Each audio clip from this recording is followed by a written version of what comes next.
Hello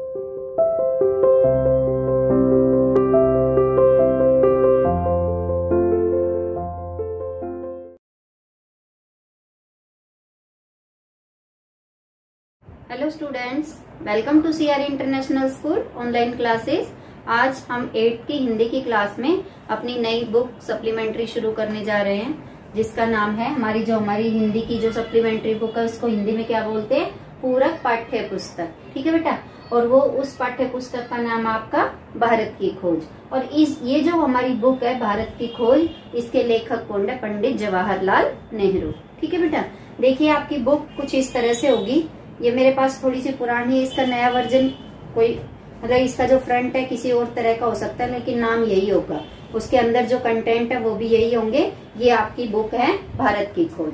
ठीक है बेटा, चलिए आज हम इसका पहला चैप्टर शुरू करते हैं। उस चैप्टर का नाम है अहमदनगर का किला। ठीक है बेटा, देखिए अहमदनगर का किला हमारा चैप्टर नंबर 1 है इस बुक का। 13 अप्रैल 1944 के ये जो पहला चैप्टर लिखा था पंडित जवाहरलाल नेहरू ने, वो 13 अप्रैल 1944 को लिखा था। ठीक है, यह मेरी 9वीं जेल यात्रा थी। हमें यहाँ आए 20 महीने से अधिक समय हो चुका था। जब हम यहाँ पहुंचे तो अंधियारे आकाश में झिलमिलाते दूज के चांद ने हमारा स्वागत किया। शुक्ल पक्ष शुरू हो चुका था। तब से हर बार जब नया चांद उगता तो जैसे मुझे याद दिला जाता है कि मेरे कारावास का 1 महीना और बीत गया। चांद मेरे बंदी जीवन साथी का स्थायी सहचर रहा है, वहीं मुझे इस बात की याद दिलाता है कि अंधेरे के बाद उजाला होता है।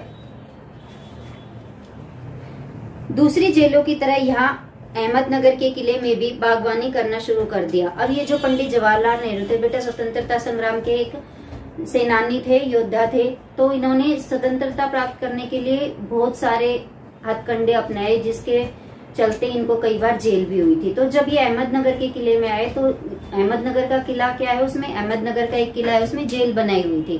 तो वहां पर ये बंदी बनाए गए थे, इनको जेल हुई थी। तो यह उनकी 9वीं जेल यात्रा थी, यानी कि वो 9वीं बार जेल में आ रहे थे, तब वो ये बातें लिख रहे हैं। तो और जेलों में भी क्या होता था, जब ये कभी इनको जेल होती थी तो वहां भी बागवानी क्या होती है, गार्डनिंग जो करते हैं, पौधे लगाना, देखभाल करना उनकी वो। तो इन्होंने इस किले में आकर भी, यहाँ इस जेल में आकर भी यहाँ पर जो बागवानी करना शुरू कर दिया था।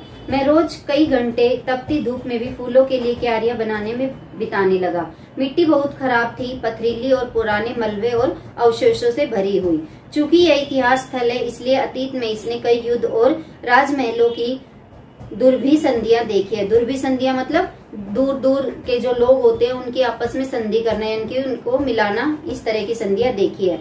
यहाँ का इतिहास बहुत पुराना नहीं है, घटनाओं की दृष्टि से इसकी कोई विशेष अहमियत भी नहीं है, पर इससे जुड़ी एक घटना आज भी याद की जाती है। यह घटना है चांद बीवी नाम की एक सुंदर महिला के साहस की कहानी, जिसने इस किले की रक्षा के लिए अकबर की शाही सेना के विरुद्ध हाथ में तलवार उठाकर अपनी सेना का नेतृत्व किया। पर अंत में उसकी हत्या उसके अपने ही एक आदमी के हाथों हुई। खुदाई के दौरान हमें जमीन की सतह के बहुत नीचे दबे हुए प्राचीन दीवारों के हिस्से और कुछ गुंबदों और इमारतों के ऊपरी हिस्से मिले।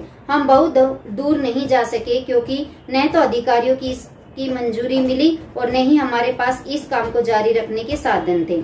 अब मैंने कुदाल छोड़कर हाथ में कलम उठा ली, पर मैं जब तक आजाद नहीं हो जाता और कर्म के माध्यम से वर्तमान को अपने अनुभव का हिस्सा नहीं बना लेता, मैं उसके बारे में लिख नहीं सकता। नहीं पैगंबर की भूमिका अख्तियार कर मैं फिलहाल भविष्य के बारे में लिख सकता हूँ। बचा रहता है अतीत, पर मैं उसके बारे में भी किसी इतिहासकार या विद्वान की तरह विद्वतापूर्ण शैली में नहीं लिख सकता। मैं पहले की ही तरह अपने आज के विचारों और क्रियाकलापों के साथ संबंध स्थापित करके ही उनके बारे में कुछ लिख सकता हूँ। गेटे ने एक बार कहा था कि इस तरह का इतिहास लेखन अतीत के भारी बोझ से एक सीमा तक राहत दिलाता है। अब देखिए बेटा, छोटा सा एक टॉपिक और आता है, अतीत का दबाव भला हो या बुरा दोनों तरह अभिभूत करता है। कभी कभी यह दबाव दम घोटू होता है। दम घोटू क्या होता है बेटा, जब गला हम दबाते हैं तो दम घोटना होता है, दम घोटू होता है, खास तौर पर उन लोगों के लिए जिनकी जड़ें बहुत पुरानी सभ्यताओं में होती है, मसलन भारत और चीन की सभ्यताएं। आखिर मेरी विरासत क्या है, मैं किन बातों का उत्तराधिकारी हूँ? क्या उन सबका जिसे मानवता ने दसियों हजारों साल के दौरान हासिल किया, उसकी विजयों के उल्लास का, जिनकी पराजयों की दुखद यंत्रणा का, मानव के उन हैरतअंगेज साहसिक कार्यों का जिनकी शुरुआत युगों पहले हुई और जो अब भी जारी है और हमें आकर्षित करती है। मैं इस सब का वारिस हूँ, साथ ही उस सब का भी जिसमें पूरी मानव जाति की साझेदारी है। हम भारतवासियों की विरासत में एक खास बात है जो अनोखी नहीं है, क्योंकि कोई व्यक्ति औरों से एकदम अलग नहीं होता। अलबत्ता एक बात हम लोगों पर विशेष रूप से लागू होती है, जो हमारे रक्त, मांस और अस्थियों में समाई है। इसी विशेषता से हमारा वर्तमान रूप बना है और हमारा भावी रूप बनेगा। इसी विशिष्ट विरासत का विचार और वर्तमान पर इसे लागू करने की एक बात एक लंबे अरसे से मेरे मन में घर किए हुए है। मैं इसी के बारे में लिखना चाहता हूँ।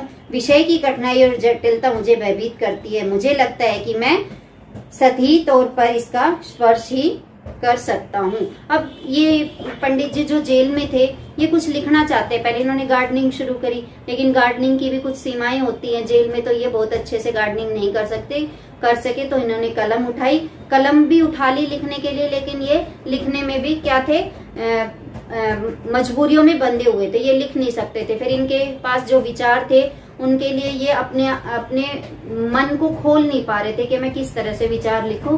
तो यही सब इस चैप्टर में था कि अहमदनगर के किले में जो हमारे पंडित जवाहरलाल नेहरू थे, उन्होंने क्या कुछ लिखा, क्या कुछ सोचा, वो इस छोटे से चैप्टर में था। ठीक है बेटा, अगली क्लास में हम इस चैप्टर के वर्ड मीनिंग और क्वेश्चन आंसर के साथ मिलेंगे। तब तक के लिए bye, have a nice day.